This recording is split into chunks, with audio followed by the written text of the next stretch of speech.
बच्चों को लंच के लिए देना या हल्की फुल्की भूख के लिए कुछ मज़े की चीज़ खाने को दिल करे तो आप ये ज़बरदस्त सा जो है ना ब्रेड पिज़्ज़ा बना के तैयार करें। ना ही डो रेडी करनी पड़ेगी, ना ही मैदे की ज़रूरत है, ना ही ईस्ट की ज़रूरत है। काफ़ी चीज़ें हम इसमें यूज़ नहीं करेंगे, बिल्कुल आसान तरीके से हम ये पिज़्ज़ा घर में बना के तैयार करेंगे। बिस्मिल्लाहिर्रहमानिर्रहीम, अस्सलाम वालेकुम। देसी खाने किचन में खुशामदीद। आज मैं आप लोगों के साथ ब्रेड पिज़्ज़ा की रेसिपी लेके हाजिर हुई हूँ, जो कि बनाना बहुत ही आसान है। बहुत यूनिक तरीके से हम इस पिज़्ज़े को बनाएंगे, कोई भी लंबे चौड़े हम झंझट में नहीं पड़ेंगे। बिस्मिल्लाहिर्रहमानिर्रहीम। एक पैन लेंगे, इसमें हम डालेंगे कुकिंग ऑयल तकरीबन 2 खाने के चम्मच। यहाँ पे मैंने ले लिया है चिकन मैंने लिया है तकरीबन 100 ग्राम बोनलेस। चिकन का कलर चेंज हो चुका है, इसमें हम थोड़ा सा नमक टेस्ट के हिसाब से, 3 से 4 चुटकी के करीब अदरक पाउडर, 3-4 चुटकी के करीब लहसुन पाउडर।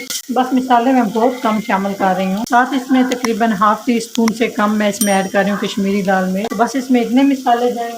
चिकन के साथ मसालों को हमने लो फ्लेम पे भून लेना है। चिकन को तकरीबन 2 से 3 मिनट तक अच्छे से कुक कर लिया है। अभी हम इसमें डाल देंगे थोड़ा सा पानी, तकरीबन 4 खाने के चम्मच। चिकन हमारा सॉफ्ट हो जाए, इससे ज़्यादा हम पानी ऐड नहीं करेंगे। इसी पानी में हम चिकन खुश कर लेंगे अच्छे से, ऊपर से कवर कर देंगे ताकि चिकन अच्छे से हमारा कुक हो जाए। जी, तो चिकन को हमने कुक कर लिया, आप देख सकते हैं इस तरह से अच्छे से पानी इसका खुश्क होना चाहिए। और ज़बरदस्त जी हमारी स्टफिंग रेडी हो चुकी है, तो इसको हम साइड पे करते हैं। तो नेक्स्ट स्टेप में हम यहाँ पे ब्रेड लेंगे। ब्रेड आपने हस्बे ज़रूरत ले लेने हैं। खाने का चम्मच केचप अच्छे से इसके ऊपर लगा लेंगे। आप चाहे तो पिज़्ज़ा सॉस लगा सकते हैं, लेकिन मैं इसके ऊपर सिंपल केचप लगा रही हूँ। तो यहाँ पे हम लगाएंगे चिकन जो हमने रेडी करके रखा है, शिमला मिर्च, आप चाहे तो प्याज काट के भी लगा सकते हैं, टमाटर काट करके भी आप लगा सकते हैं, लेकिन मैं कोई भी चीज़ नहीं लगाऊंगी, सिंपल मैं शिमला मिर्च लगाऊंगी। मोज़रेला चीज़ सबसे आसान रेसिपी है। जब आपका दिल करे पिज़्ज़ा खाने को तो कोई लंबी चौड़ी झंझट में आप ना पड़े। आप इस तरह से ना 5 मिनट में टोटल आप ये पिज़्ज़ा बना के तैयार कर सकते हैं। यकीन जाने पिज़्ज़ा से भी ज्यादा आपको टेस्ट आएगा। तो इसी तरह से बाकी भी हम तैयार करेंगे। पैन में हम पिज़्ज़े को बेक करेंगे। इसमें हम हल्का सा ऑयल लगा लेंगे, चाहे तो ब्रश के साथ लगा ले, चाहे तो टिश्यू के साथ। ये जी इस तरह से हम सेट कर लेंगे। चीज को मेल्ट होने तक हम इसे बेक करेंगे। आप चाहे तो तवे के ऊपर भी आप इसको बेक कर सकते हैं लो फ्लेम पे, चीज मेल्ट होने तक। बाकी चीजें पकी हुई हैं, इसे ओवन में रखूंगी ताकि ये चीज अच्छे से मेल्ट हो जाए। जी, तो माशाल्लाह बहुत ही जबरदस्त हमारा ये ब्रेड पिज़्ज़ा तैयार हो चुका है, बहुत ही सॉफ्ट। जी, तो माशाल्लाह आप इसकी लुक चेक करें, बहुत ही जबरदस्त हमारा ये ब्रेड पिज़्ज़ा बन के तैयार हो चुका है। अगर मेरी ये ब्रेड पिज़्ज़ा सैंडविच की रेसिपी अच्छी लगे तो लाइक एंड शेयर कीजिएगा। चैनल को सब्सक्राइब नहीं किया तो प्लीज चैनल को सब्सक्राइब करें और बेल आइकन लाजमी प्रेस करें, इससे मेरी हर नई आने वाली वीडियो आप सबसे पहले देख सकेंगे। तो इंशाल्लाह ताला एक नई रेसिपी के साथ हाजिर होंगे, तब तक के लिए अल्लाह हाफिज।